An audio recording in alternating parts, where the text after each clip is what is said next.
We welcome you to the 67th AutoZone Liberty Bowl. We're excited about the matchup for tomorrow with our friends from Cincinnati, the Bearcats, and Naval Academy. With us, head coach Scott Satterfield. Coach, before we turn it over to these guys to get your opening statement, one of the great traditions we've had here at the AutoZone Liberty Bowl, and we have many, but one of them the day before the game when we have the head coaches in the room. First question is, dry ribs or wet ribs? Oh man, it's a good question. I mean, I'm not picky. I eat both. So, but I would go with dry. That's what I'd go with. But I'll eat both. Have you had any while you're in town? I have not. I need to get some. Hadn't had a whole lot of opportunity, I don't think, to go take advantage of that. So, but yeah, I would certainly like that. I was going to say, we need to talk to the team nutritionist. Yeah. You guys should be having some Memphis ribs. Absolutely, I agree. 100%. Yes. Next question. Elvis, young or more older version of Elvis? Oh, I'd definitely go with young. Yeah. When I was growing up, my grandmother loved Elvis. This was like in the late 70s and early 80s, and I had all the little figurines, had everything that Elvis was selling. She had at her house. So I was a big Elvis fan growing up, and but I would definitely say young and more healthy Elvis. Yes. Very good. Yes. Well, again, we welcome you. We congratulate you on the season, and we're excited about having your team here. Opening statement and comments about the ball game tomorrow. Yeah. Yeah, and just first of all, we're just excited to be able to play in the postseason. Number one, it's been a couple of years since we played, with the postseason, but being able to play in a bowl game and to be able to come to a city like Memphis, not too far away from Cincinnati, in a bowl game that has such great tradition and history, and including the Bearcats played here several years ago and had a good game. So. Great opportunity for us, a chance to go win 8 games and, playing an outstanding team in the Naval Academy, and, tons of respect for them, what they've been able to do, particularly in the last couple of years. They ended their season last year with a bowl win against Oklahoma, and then really just propelled them into this season, winning 10 games, had an outstanding year in an American conference where there was a ton of great teams. A bunch of teams that won a lot of games, so it's very competitive. And for them to be able to win 10, now that speaks a lot about them and what they've been able to do. And I think just thinking about their team offensively, number one rushing offense in the country. It starts with their quarterback. Ironically, it's a kid from Ohio, but he has had 2 outstanding years, and I think everything just kind of goes through him. Running the football, occupying the football, but then also taking shots down the field, throwing the football. So, and then defensively, they'll put pressure on you. Really get after it. They just play hard. It's just a fun team to watch, quite honestly. And certainly a huge challenge for us and our team. But we're excited about it. An opportunity to go out and play one last time with this 2025 bunch.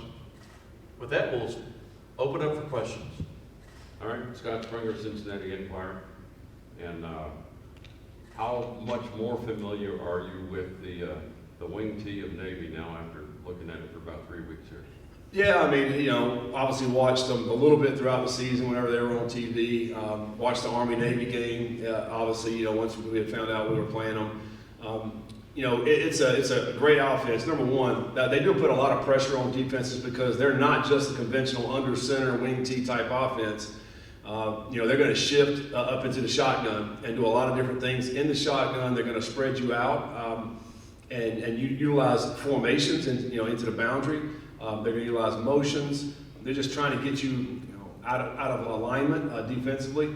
And they're a team that in the past I think some of these teams wouldn't throw the football very often, but these guys can throw the football. So they just put the ultimate amount of pressure on defenses with what they do. You just can't isolate and try to stop the under center wing tee offense. You got to be able to stop the shotgun, the spread, elements of the spread, the pull game where you're pulling linemen. So they're just going to keep pressure on the defense, and it's really when it's clicking, it's hard to stop. Were you close to replicating it in practice? Coach White mentioned the difficult thing is just the speed at which they're going to do it. Yeah, I mean, the thing that I don't think you can fully replicate is how physical Navy's offensive line comes off the ball. I think, leaning forward, heavy on their hands and really pushing, getting a great push. It's hard to duplicate that. The thing that you do when you're obviously the team like this is you break it down a lot of different segments. So you're doing a lot of different walkthroughs. You got to recognize formation that they're in and recognize are they under center, in shotgun. And then you got to just fit the defense correctly. You have to have your eyes in the correct place. Eye discipline when you're playing a team like this is so critical. You can't fall for the cheese. I mean, you have to really look at your keys and do the things that you're taught to do to try to stop this. So, but I think more than anything, just the physicality of what the game's going to be like is hard to replicate in practice. You're a former quarterback. What do you think about Brady Lichtenberg and his situation? He's been a backup, but this is a great opportunity for him to close out. Yeah, I'm excited for Brady and Samaj both. I mean, they both they put a lot of work in over the last couple of years, and Brady for many years. And for him, this has been awesome to watch him prepare for this game and this opportunity. They're very excited. They're very excited about playing in this game, about coming out and showing what they can do. Obviously, these guys are going to have to play good in order to move the football offensively. In a team like Navy, going against a team like Navy, you have to be able to move it. You have to be able to score when you get your opportunities. We know there's going to be limited possessions. And I think, for our playmakers on offense, they got to have an idea, be ready to expect the football. And Brady and Samaj got to do a great job of distributing the ball. And we got to do good up front, our offensive line. They've had a great year all year, all season long.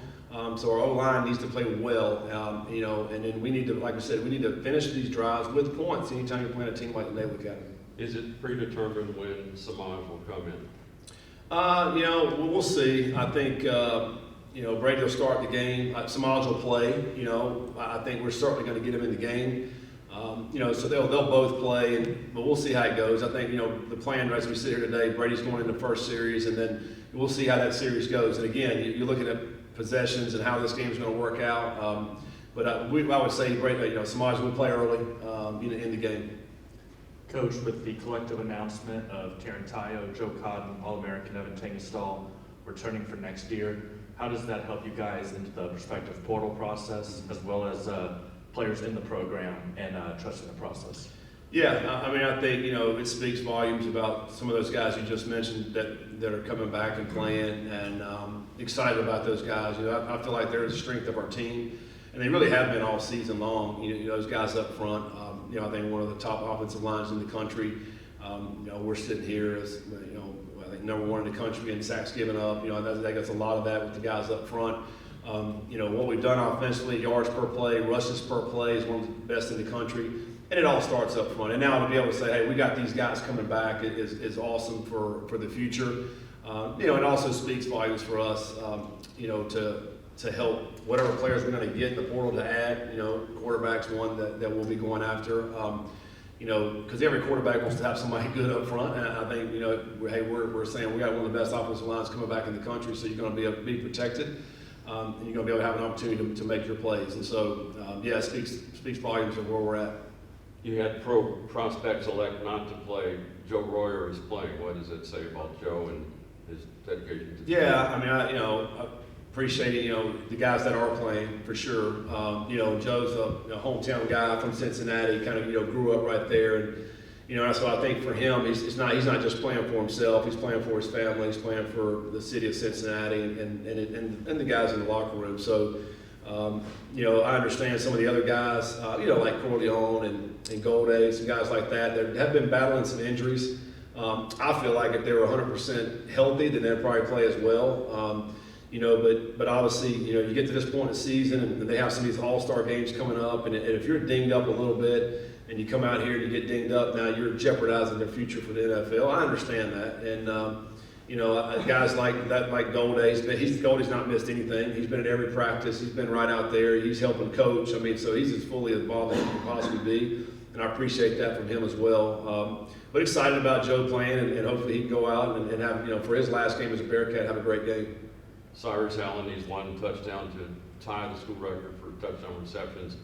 I know he's bothered Swordsby in the past, and he's been chattering with Lichtenberg. Does he bother you? Does he come up and tug on you?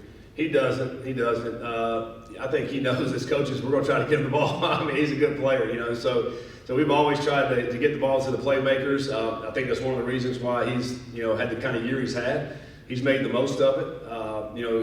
He's got a nose for the end zone, and obviously in a game like this, he'll have opportunities. He's got to make the most of it, and make the plays. But we're also an offense that want to spread the ball around. We don't just try to look for one person. We got several guys that we feel like can really help move the football for us. But now I have seen him, get in the ear of league tip practice and Samaj and say, hey, I'm always open. In his mind, he always thinks he's open, which most of the time he is. Two different running backs. Do you have a plan for how that's going to work? No, I think for us, like we've done in the past, we'll take our top couple running backs and they're going to play. Both will play. If one is getting a hot hand, we'll certainly leave them out there and see what they can do with it. It's going to take all the guys in the running back room. I feel like, for guys to be able to make plays, get first downs. If they do happen to, get 4 or 5 plays in a row, we'll probably sub them out because we want to keep those guys fresh in that room. So, and then we'll also have to see how the weather's going to be. They're calling for some rain in this game, so what that may look like. We'll determine how many reps these guys are getting at running back. You may not want to name a name, but anyone you're looking forward to seeing that people really haven't seen because of this situation where some guys can play that haven't? No, because we got a lot of those guys that as you mentioned, there's a bunch of young guys that played 4 games throughout the season that were getting a red shirt that are able to play now. We're excited about those guys. There's a bunch of them. I think, and you think about special teams. There's going to be a bunch of new faces on special teams that are going to be playing. Defensively, we got several new faces that will be playing. Guys like Gio at receiver, who I thought had an outstanding year. Primarily on the scout team this year, but whenever he got opportunities in practice, he made the most of it. So he's a guy that I think could really do some good things in this game. But there's a bunch of guys, offensively and defensively, that will be on special teams, and really all 3 phases. So I'm looking forward to watching them all play. They're hungry, they're eager, and they're excited to play and go out and propel themselves into the next season. There's probably not a quarterback you can compare Horvath to. A lot of the running quarterbacks gave you some fits, but he runs and he's pretty good at it. Yeah, he is. He's very tough. He had over 30 touches in the Army game, and I thought he was getting hit, and he just kept getting up and going for more. He's a very tough-minded, very physical runner, an outstanding player. Like I mentioned earlier, he can throw the football as well, so they keep the pressure on you. But I still think it starts up front for them with their offensive line and their tight ends that are blocking on the edges. They do a great job. They're physical. But he makes it all go. I mean, it's going through him. Anytime you can get a quarterback that's rushed for over 1,000, thrown for over 1,000, that's obviously a great year. They do a great job at occupying the ball, limiting possessions for the teams they're playing against. And I've also seen them, they've won low-score games, they've won high-score games. So this is a team that's used to winning. I don't think it's just on the offensive side. I think obviously it takes all 3 phases. And the importance of capping this all off with a win. Yeah, obviously I think the last game of the season, you want to win, propels you into the off season. And for us, this is a late date. We're already in the new year, and the portal's open, so we're immediately from this game and going right back to starting recruiting in the portal. So you come back with a big trophy that you're putting up front. Obviously means a lot. So for us, a chance to go win 8 games, as I mentioned earlier, there's a lot riding on it. Obviously you want to end on a high note so you can take that throughout the spring and the summer, and head that into the next season and hopefully propel us in the next season to have an even better year.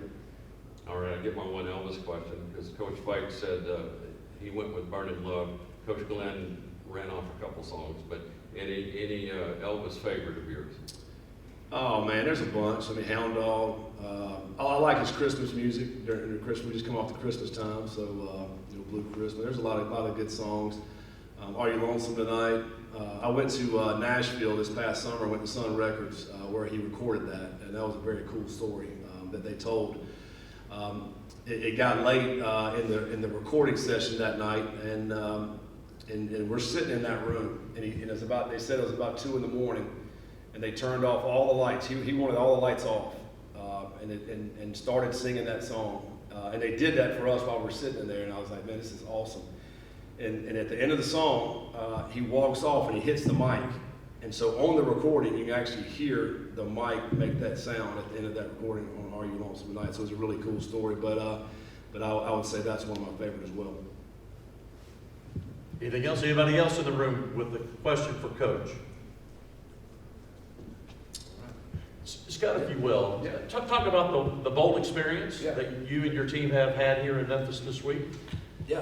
No, it's been awesome. I've been to obviously several bowls, but the opportunity, I think it's a special thing. Number one, when you can take your team to a city, and a lot of times to a city where a lot of the guys have never been before, and they get to experience that, experience the culture, experience the food, experience Bill Street, which is unique.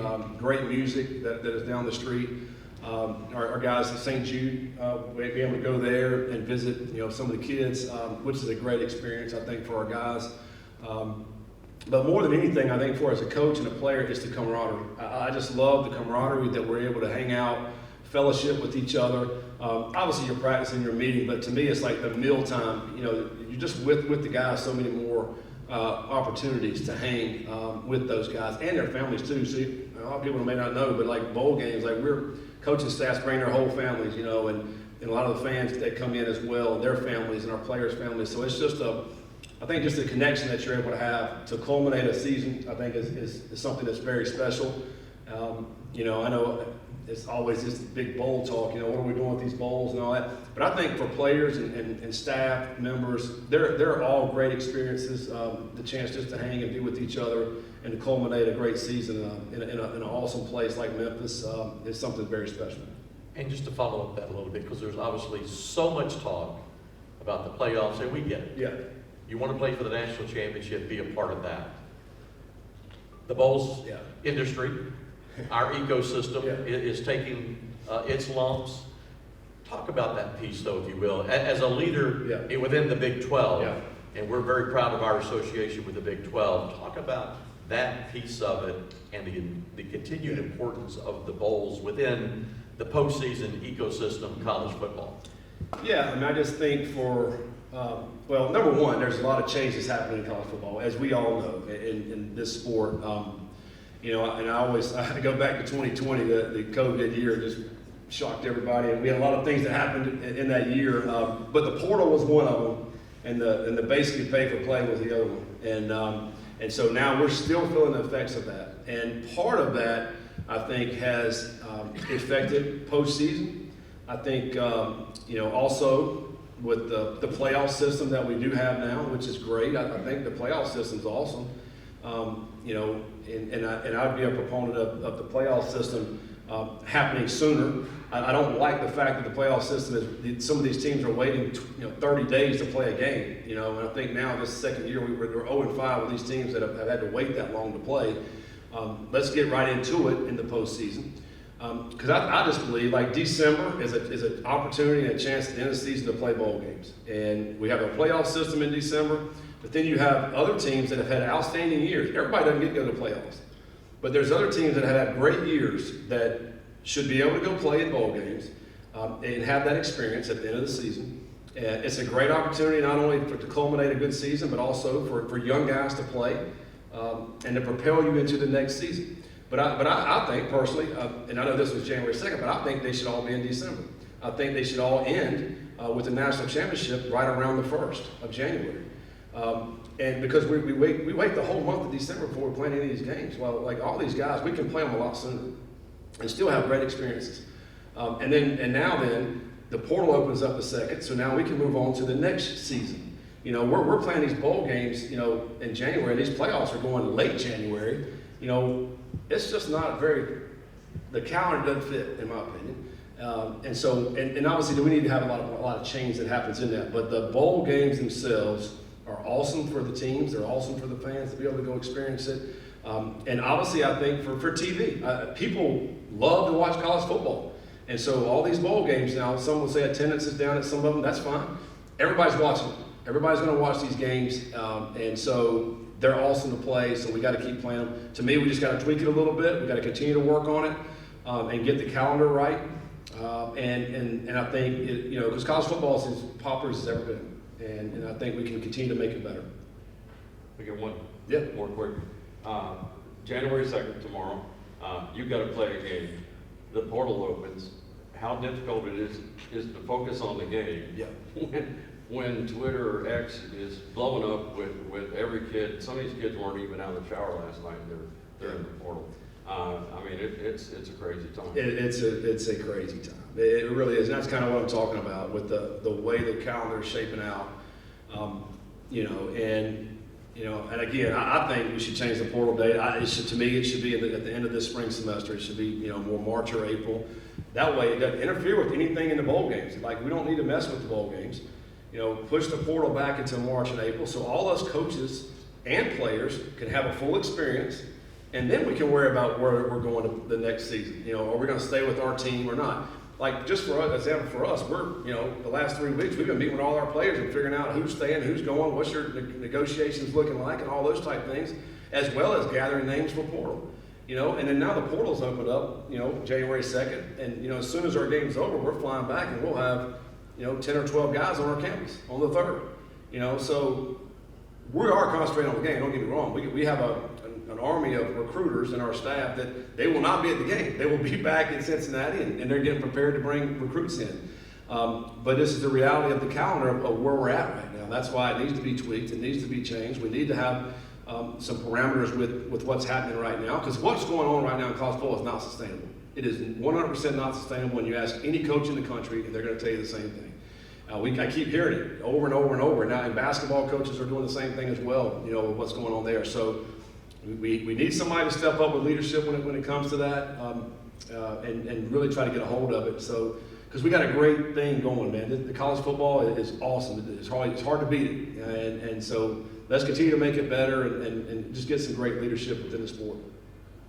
Coach, thank you. All right. Scott, we appreciate it. Yeah, thank you. Good luck Appreciate tomorrow. it.